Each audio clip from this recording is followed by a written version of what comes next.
Well, hello everyone. Welcome to a Business of Apps live online event. Very excited to be here. We're going to be talking about web revenue and how to unlock it.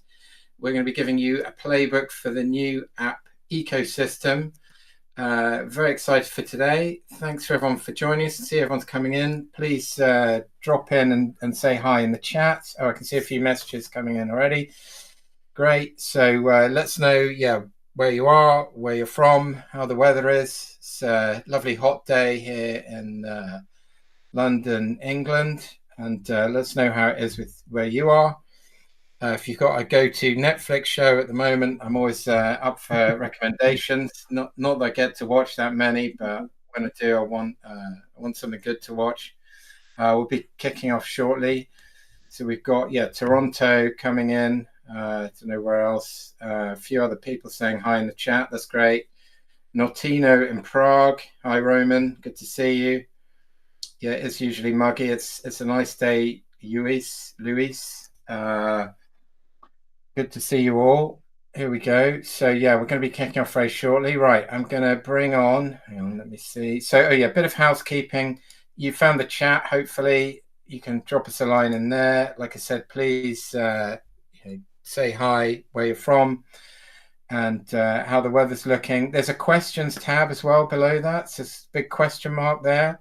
If you leave your question in there, Lucas is going to be able to deal with it at the end. Great chance to ask VP of Product at one of the most, if not the most advanced companies in the space. You can ask him a question. So leave him a question here. We're going to have about 20 minutes of content, and then we'll go to Q&A. So leave the questions there, and we will deal with it. I think that's about it. So good to see you, South Jersey. Hi, Logan.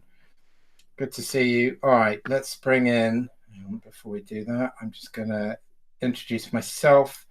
So I am James from Business of Apps. And if you don't know us, we're an media and events company. Our mission is to connect and grow the app industry. And we do that through our media platform, doing this online event, and also our in-person events in London, Berlin, and New York. And I'm joined here today by Lucas Lovell from Paddle. Please give him a big virtual welcome to the stage. He's also joining us, I think, from London. That's right, Lucas? That is indeed. Thanks very much, James. Very happy to be here. Great. Sunny And England. you came via, you were saying Australia. You may pick up the accent there, and also via Yeah, Paris. Yeah. I did indeed. So Right. I left my wonderful home country of Australia about 9.5 years ago now. Did 4 years working in tech over in Paris, which was an amazing experience. And then more recently moved over to London about 4.5 years ago now to join Paddle, and I've been here since. Great. Well, welcome. Good to see everyone. Hi, Darren. Hi, Tanya. Okay, good. Well, let's without further ado, we're going to kick off. So yeah, leave any questions in the question box or in the chat, and we'll deal with this afterwards. Hand over to you, Lucas. Awesome. Thanks very much, James, and great to see you all. I'm really looking forward to spending the next hour or so with you. As James mentioned, I am VP of Product here at Paddle. I've been at the company for about 4.5 years now. Worked across a lot of our products here at the company, and more recently have been investing a lot of my own time on mobile apps. So for those who don't know, Paddle is a web-based payments platform. We are a merchant of record, and we help companies take payments on the web. The fact that we're a merchant of record is particularly interesting to mobile app companies because we operate under the same model as the app stores, which means that we handle everything around sales tax and compliance and fraud, so you don't have to. So in that way, we operate differently to the likes of Stripe and others of that nature, insofar as we act as a reseller or act as the merchant. And for mobile apps who are transitioning over to the web or looking to leverage the web to capture revenue via a multitude of strategies that we'll talk about today, Paddle is a great option, and for that reason, we serve a lot of different mobile apps with their web revenue, thinking about helping them think about and deploying web to app strategies. More recently, app to web, after the recent Apple ruling, And that's going to be the focus of what we talk about today. So I've got a few slides to work through over the next 20 minutes or so, just to set the scene a little bit, and help sort of unlock some of the unknowns perhaps around web to app to web, and help you think a little bit more about how you can unlock web revenue and launch a web revenue stream.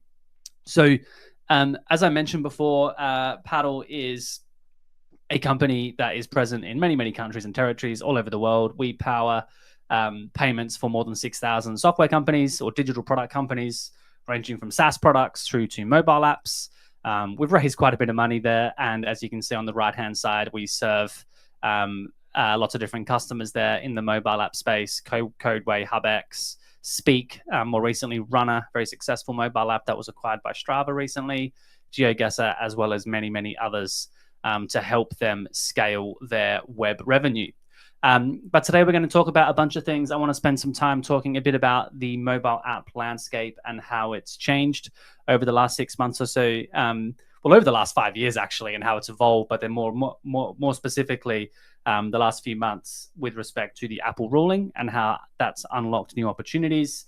I'm going to talk a little bit about how we're helping mobile apps experiment and launch web revenue channels, some things to look out for, share some data of some early results that we've seen from companies who are starting to try this, and hopefully provide you with a bit of a playbook to help you navigate some of the next steps as a mobile app developer. So as you've all been following the news, I'm sure you have been, the App Store or the app landscape has shifted quite significantly over the last 4 or 5 weeks. And I think the most important thing to say is that whilst the web isn't necessarily new, the playbook has definitely evolved, right? So whilst app to web and web monetization strategies are in the news right now, app developers have actually been monetizing on the web for years, right? So the web itself isn't new, but the way that companies or mobile apps are using the web as an opportunity has definitely evolved. So for a company like Paddle, we've been serving mobile apps with their web traffic for many, many years. This started with what we call sort of cross-platform apps that have both a web and a mobile app component. And these developers naturally started monetizing their apps on the web. And we saw lots of cross-platform development frameworks support the proliferation of these apps. And this over time then sparked this creation of sort of web acquisition or web to app flows, which was much more targeted at mobile only apps. Lots of companies looking to avoid the 30% fee incurred by Apple. And then also when Apple introduced their strict privacy laws in 2021, so SCAN and ATT, many more developers turned to web funnels in order to maintain and hold their acquisition data, which was really interesting. And then, of course, more recently, you'll see that with recent court rulings, which all started from the Epic versus Apple case in 2021, app developers are now free to link out to external web payments from their apps, kicking off the first sort of app to web payment flows. So yes, the web isn't new, but the playbook has evolved over the last sort of number of years, from cross-platform apps that have been around for many, many years through to web to app strategies, which are becoming really, really popular. We know that paid spend through web to app flows is sort of increasing 60 to 70% year on year. And then, of course, more recently with the court case in the US, enabling app developers to link directly to web payments. So in terms of where we're at, apps are very much experimenting quickly with app to web, and I'm talking specifically about app to web here. And many apps are winning, right? So it's not just the giants that are adding app to web flows. So I think lots of companies have been in the media quite a lot lately. You've seen Spotify in the media. You've seen Patreon, Amazon Kindle, others who are very, very quick to move in response to the Apple ruling and launched web payments very, very quickly. But what we've also seen is other apps who are experimenting with this. And we've seen a bunch of medium-sized mobile app companies such as Clay. I think you're seeing that screenshot right now, that animation, which have already added app to web flows in the weeks following that ruling about 6 or 7 weeks ago. And we're seeing lots of experimentation. We're seeing a bunch of companies winning. We're seeing some still struggling to make it work. So I think we're still very much in an experimentation phase, and we're going to unpack that a little bit over the next sort of 15 minutes or so. Before we get to that, I think the first question is, why does this really matter? Why are app developers, big apps like Spotify, small apps, rushing to build app to web purchase flows? And I think the first thing that I would say about this is that it's not just about cutting fees. We've definitely seen the fee optimization or the fee reduction play a big role in terms of it being the catalyst for lots of companies that are looking at web to app. And of course, this does have a pretty big impact on margins, but there is actually a lot more to the web than just saving money, right? And one of the things that has become very obvious is this freedom to experiment with billing models, right? The web as a platform to monetize your customers is unrestricted in terms of the billing and pricing models that you can deploy. You can do things like special offers. You can do more complex, flexible discounting. You can do things like bundling multiple products in one subscription, add-on structures, different types of purchase flows that all sort of sit outside the relatively rigid frameworks from a billing perspective that are provided by the app stores. We've also seen improved cash flow for reinvesting in growth. We know that most MORs like Paddle and PSPs like Stripe offer payouts in a matter of days rather than a month or more. And this one, for me at least, has really been quite surprising to see just how many mobile app developers have gone to the web purely to improve their cash flow capabilities and get access to their cash more quickly, which is extremely vital for app companies, small and large. And then, of course, having more granular access and control over customer data, over the relationships that they have with their users, beyond the restrictions that are imposed by Apple. And then, of course, some of the advantages around data and attribution, specifically in the web to app space. So I think ultimately better economics, more control, faster learning through more rapid iterative experimentation. And I think the message from us is that, yes, the fee reduction is definitely the catalyst. Lots of app companies have looked at the fee comparison and gone, hey, I can really make this work on the web, and that's the catalyst. But many of them are staying for these other advantages that you're seeing here. So experimentation, billing flexibility, cash flow, control, and data. I think the first thing to say is that there is definitely more than one way to win, right? So with the flurry of activity around app to web purchase flows, it's pretty easy to forget that there are other ways to win on the web too, which may be more beneficial for your circumstances, and might be less prone to upset as Apple plans a response in the future. And just to sort of outline a few of them here, we have a traditional sort of app to web flow, which takes a pretty standard app funnel where you might have a paid ad, you might not. That takes a user to the app store. They then install the app, and then if they're using IAP, they then move through to a purchase, or they can take them to a web checkout and do a web purchase and then redirect them back to the mobile app after making that purchase. And this is a pretty simple configuration on the paywall, where you just effectively direct the user to a web checkout from the paywall and open up that checkout in a separate Safari browser. And then we also have a web to app flow, where you're taking the user traditionally from an ad to a landing page, and then through some sort of onboarding experience, a paywall on a checkout, and then actually handling the entire acquisition flow through to the monetization component and the successful acquisition of that customer on the web, and then redirecting them back to the app to use the product. And there are quite a number of reasons why both of these things are interesting.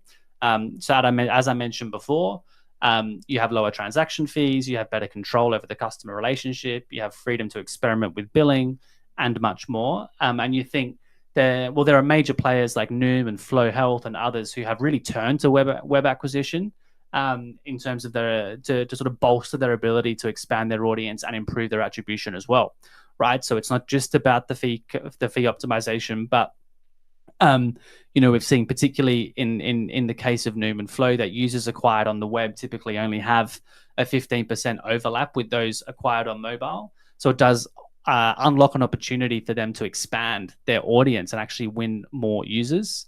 And those web acquisition funnels are not subject to Apple's ATT and scan frameworks. They let you directly track users from paid ads and optimize them more effectively. So that's a web to app reason and why this is really effective.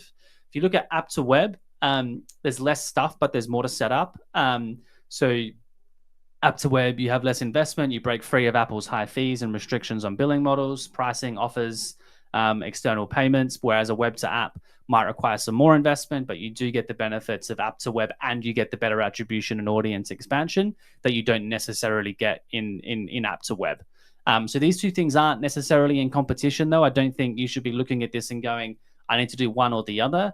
Ultimately, these two things complement each other, right? So two different approaches, different pros and cons. Web to app definitely has been something that we've seen take off over the last 18 months and definitely has some advantages around attribution and audience expansion. Whereas app to web, you don't really get those two benefits, but you do get the other benefits around transaction, fee optimization, experimentation, and billing model flexibility. Ultimately, all of this is about growth, right? It's not just about cutting fees. It's all about helping you grow your businesses by using the web as another revenue channel. The other thing that I think is important to make clear that is that web payments are more than a link on a paywall. I think there's been a lot of dialogue out in the market recently about, just simply adding a button on your paywall and linking it to a web checkout. That's probably not going to work every time. It will definitely work for some companies, but I think what we've seen be most successful is companies who look at this more deeply and work out what the best strategy is for them.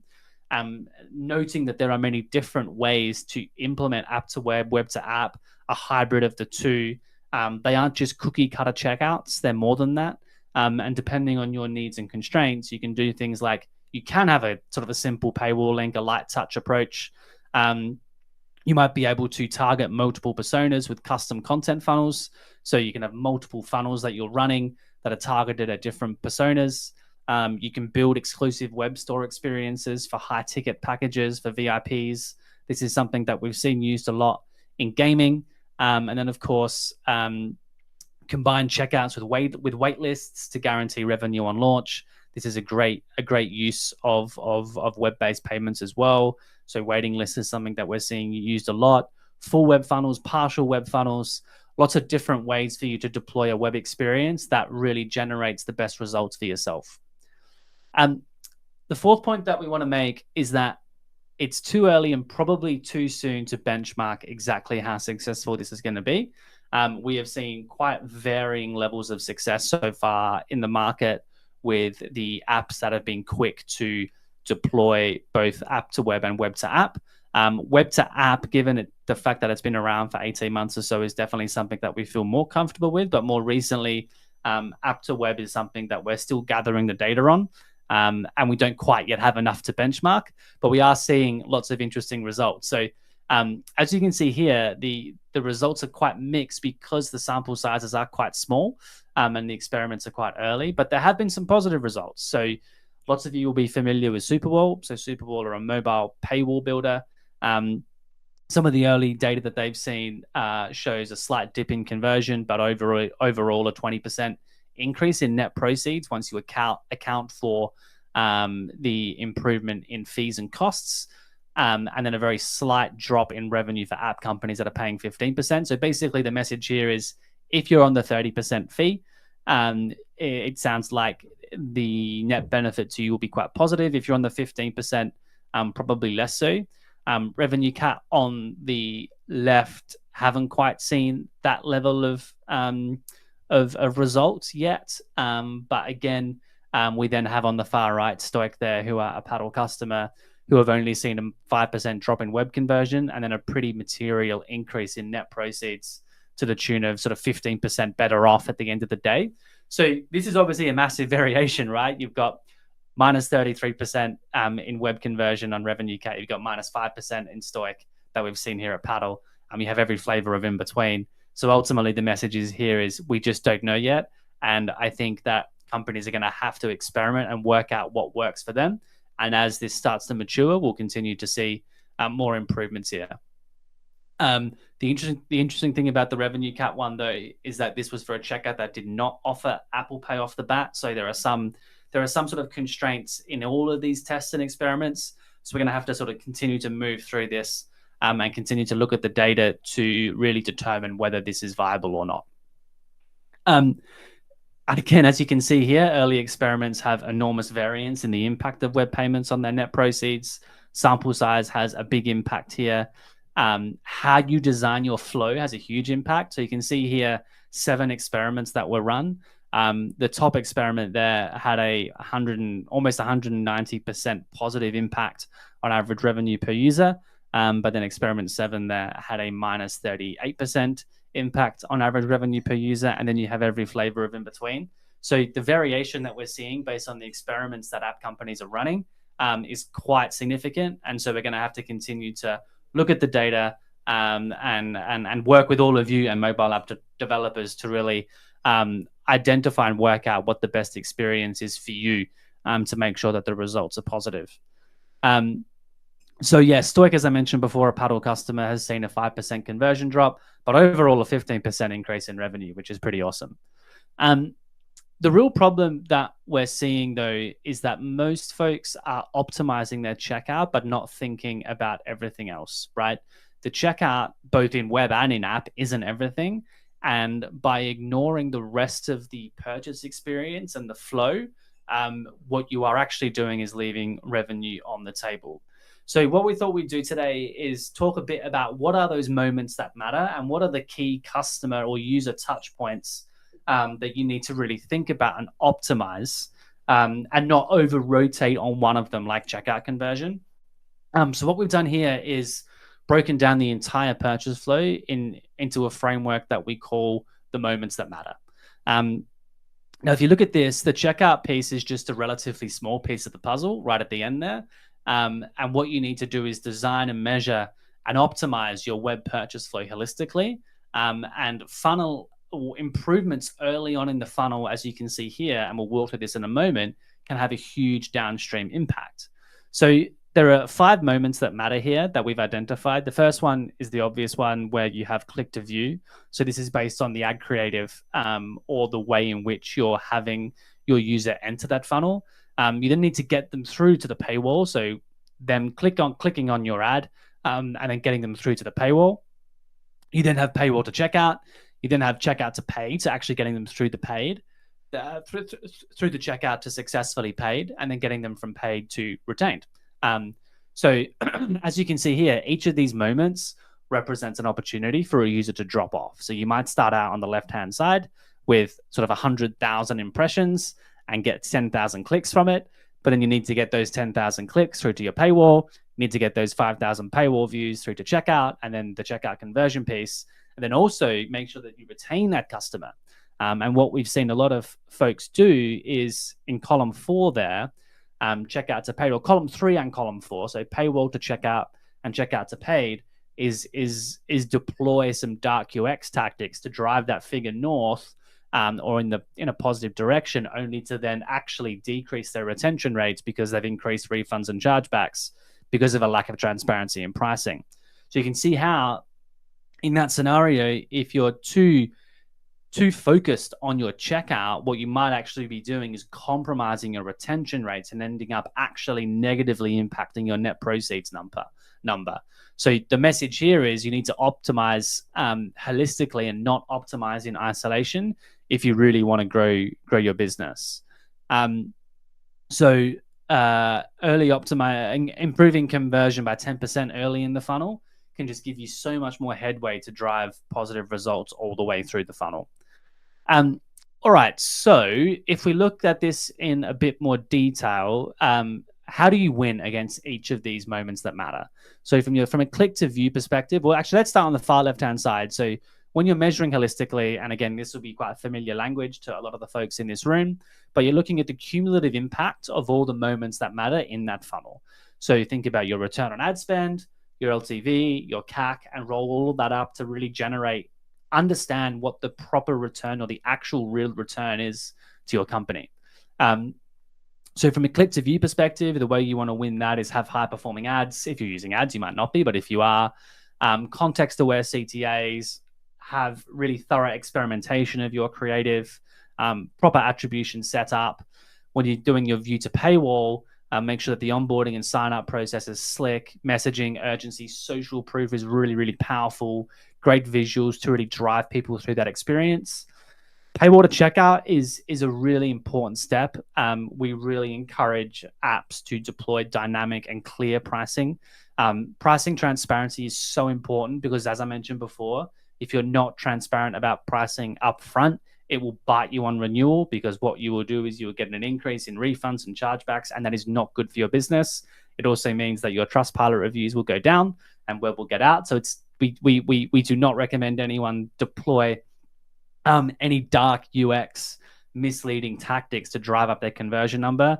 It's not just about maximizing revenue at conversion. It's also about thinking holistically, right? And making sure that you aren't doing that at the expense of your retention metrics.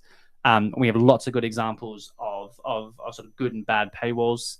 Your checkout to paid, so making sure that checkout is fast, it's one click, it's Apple Pay front and center, given that it's a mobile experience, making sure that you're offering local payment methods, making sure that you're offering localized currencies and language, thinking about things like authorization and orchestration.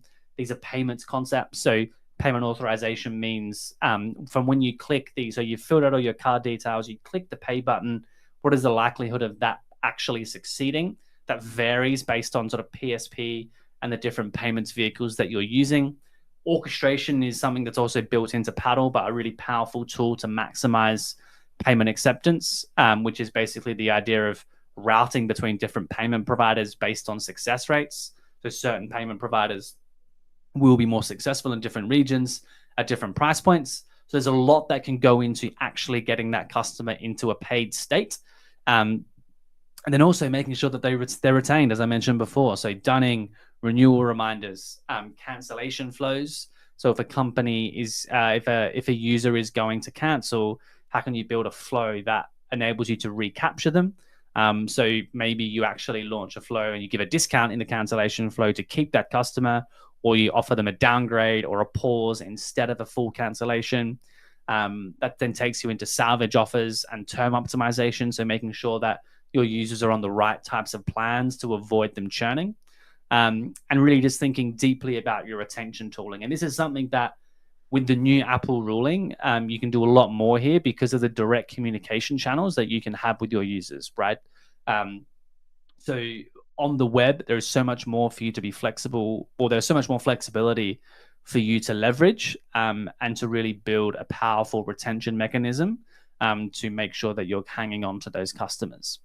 And then again, on the right-hand side, a bunch of metrics there that you should be looking at to make sure that you're not just focusing too hard on one of these moments that matter, but focusing across all of them and tracking everything holistically. So ultimately, that is really about solving. Well, what we turn to next is looking at what's the whole problem, though. So what else is there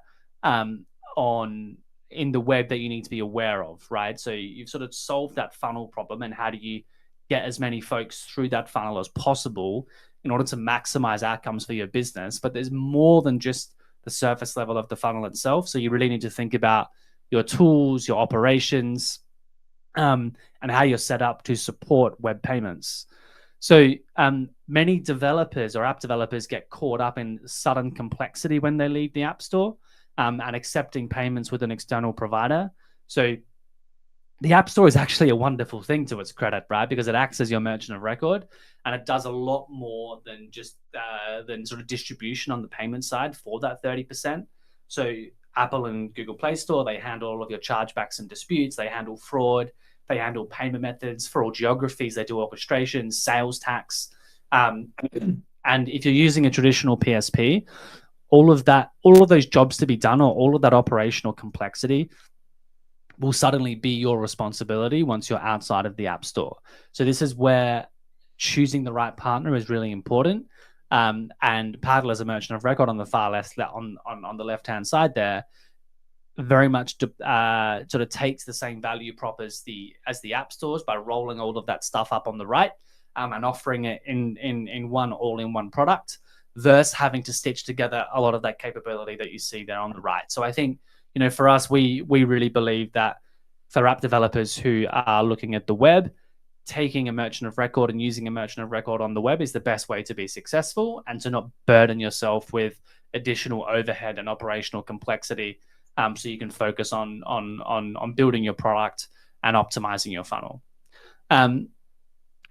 So ultimately, designing your web payment flow shouldn't just be a copy paste of your IAP flow either.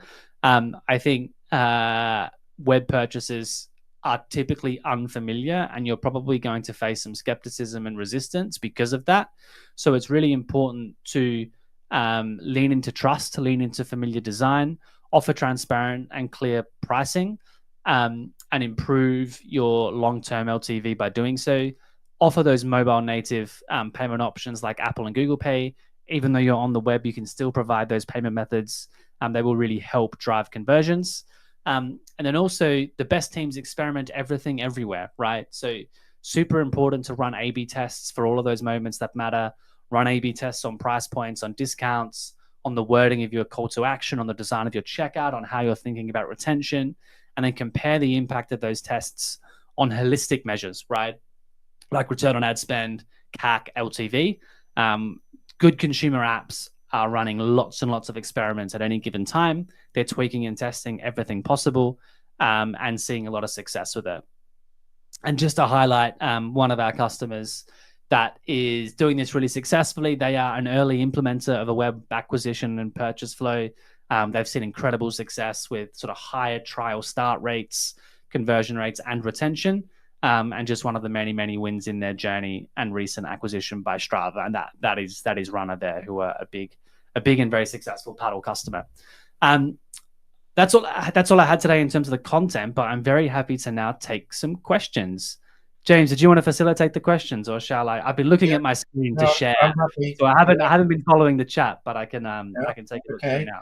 Well, I think we've got, if anyone's got any questions, you can leave them in there. We've got a couple in here. I mean, one early question I think has been sort of partially answered is about the sort of regulatory stuff and the Apple Epic, and does this just apply in the US, or this? And I think someone in the chat said, well, yeah, it's just in the US.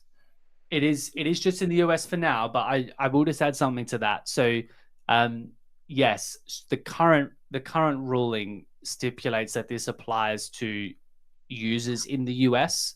So if you're a British company and you have users in the US who are interacting with the US App Store, you can still make the most of this recent ruling and deploy an app to web flow as per the recent changes to the rules. So it does apply to any company that is serving US-based consumers.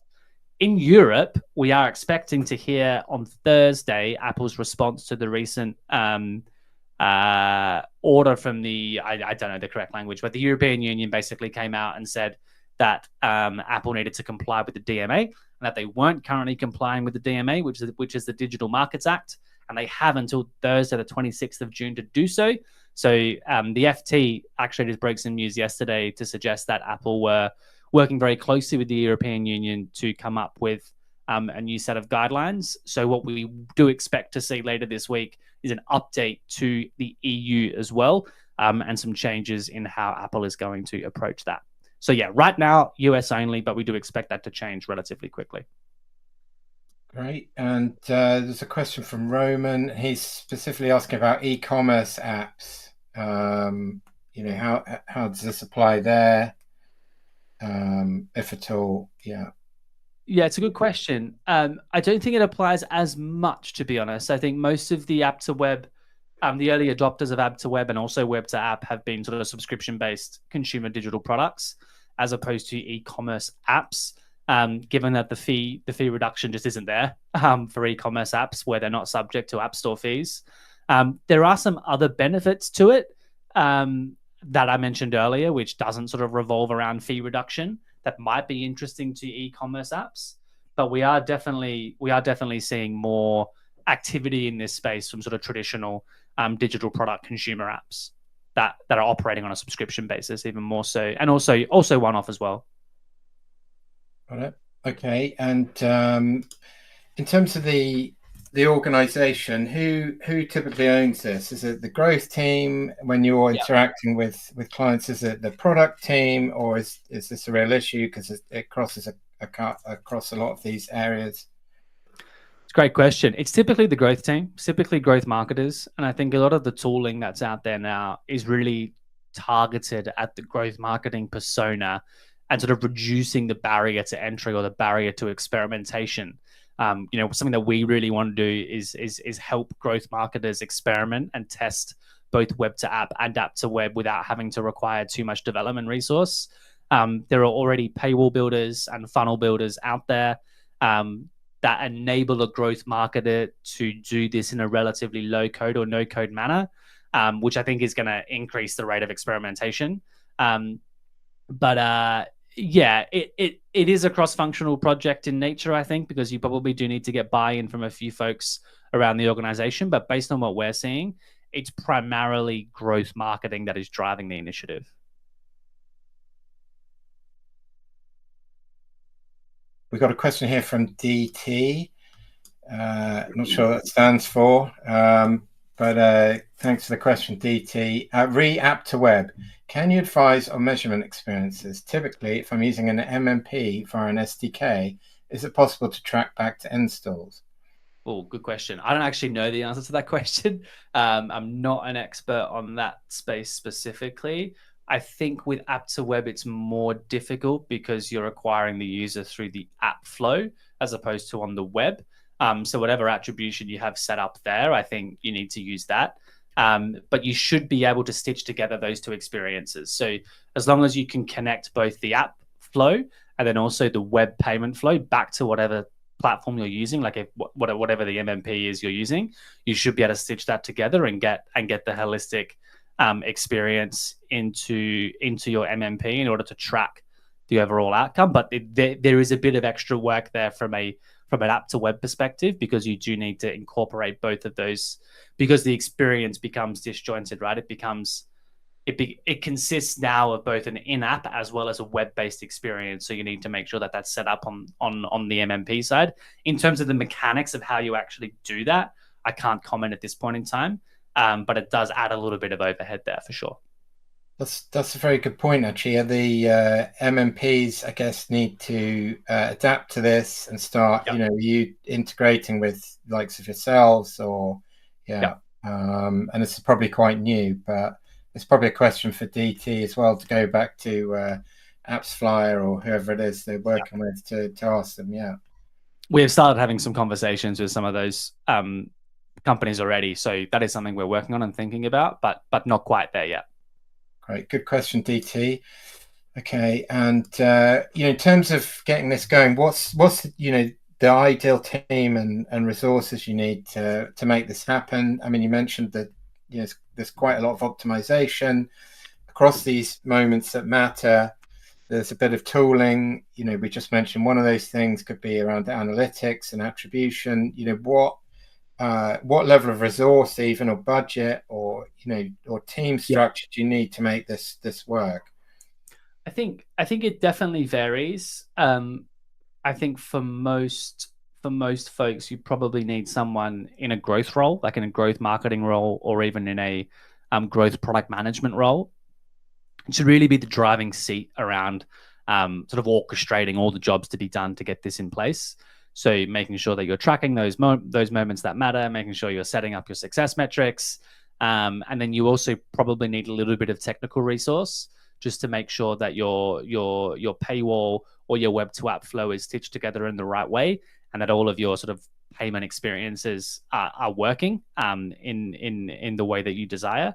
And then I think there are varying levels that you can invest in it, right? So you could put more and more people on this and experiment to a really high degree. Be running 300, 400, 500 experiments at once. That's a lot. Like the companies that we're seeing do that are pretty successful household name consumer apps. But lots of companies are experimenting at a much lower scale and just seeing how they go, right?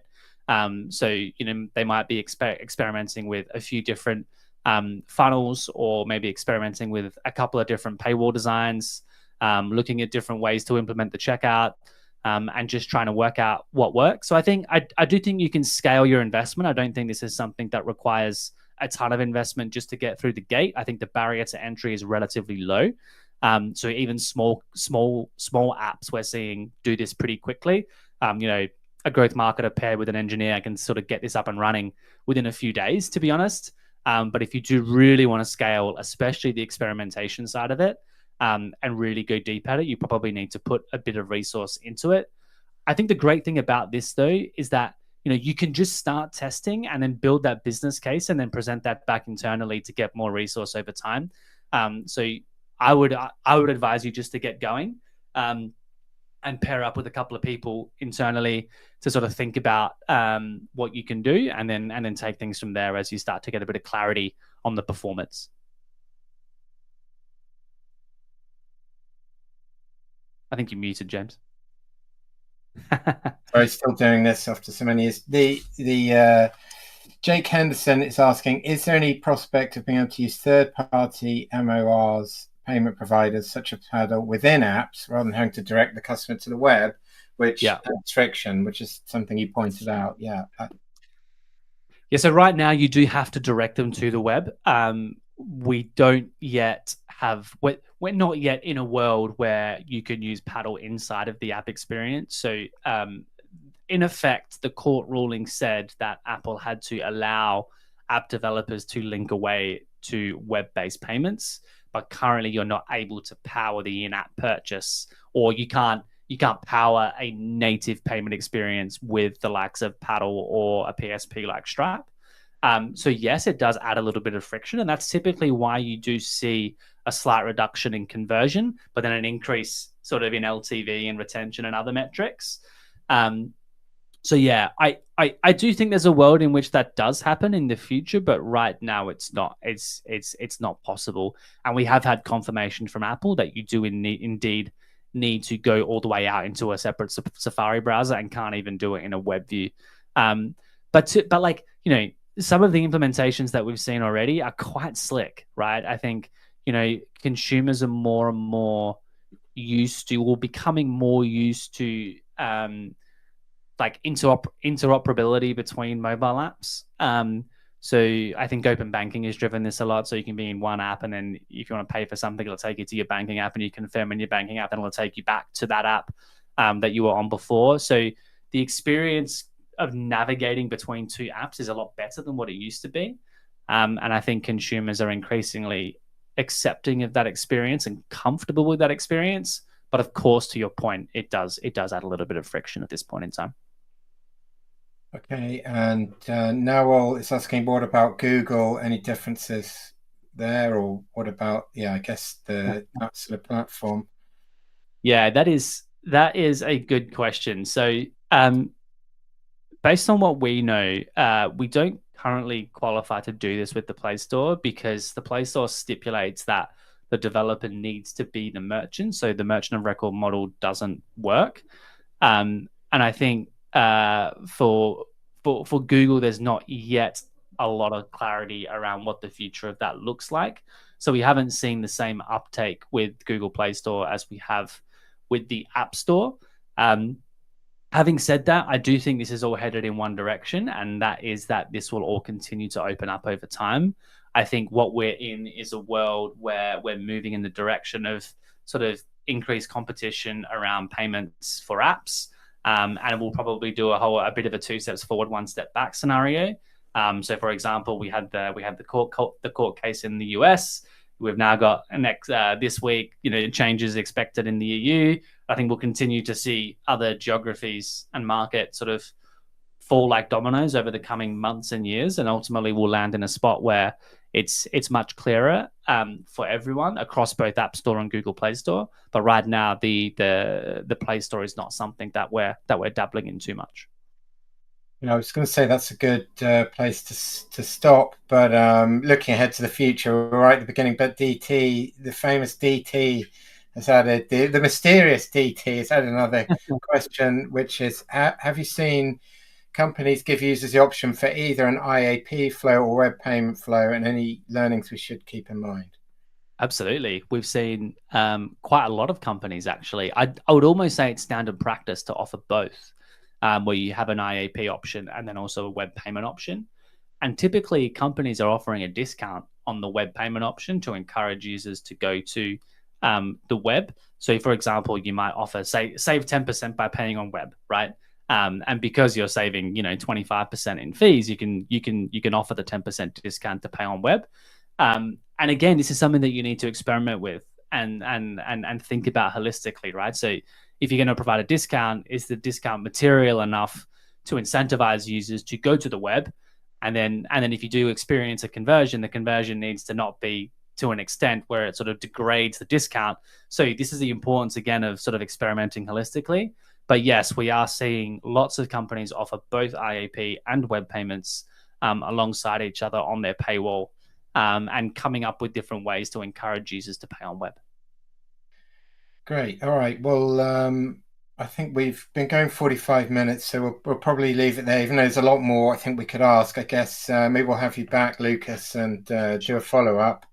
One question would be what's the next step for people? I think we've got a big green button there at the bottom. If you've got like some more resources on this available, I think. Yeah, jump on the website, take a look at what we're doing. We're investing very heavily in our product to make sure that it's fit for purpose for mobile app companies looking to do web monetization.